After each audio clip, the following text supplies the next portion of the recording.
Thot vepra e mirë është sikur shembulli i kësaj vazës që ai u munu me mbulu, me mshef, por prap i ka dalë midhej. Çka ne kupton kjo?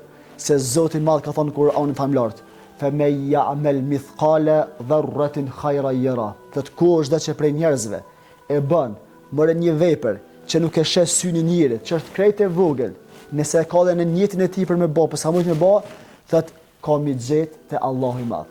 A ke po ka njëherë njëri me nën thot se e veprua një punë të mirë, po njëri s'po e din. Mos e bë merak. Zoti mas pari e din është e sigurt.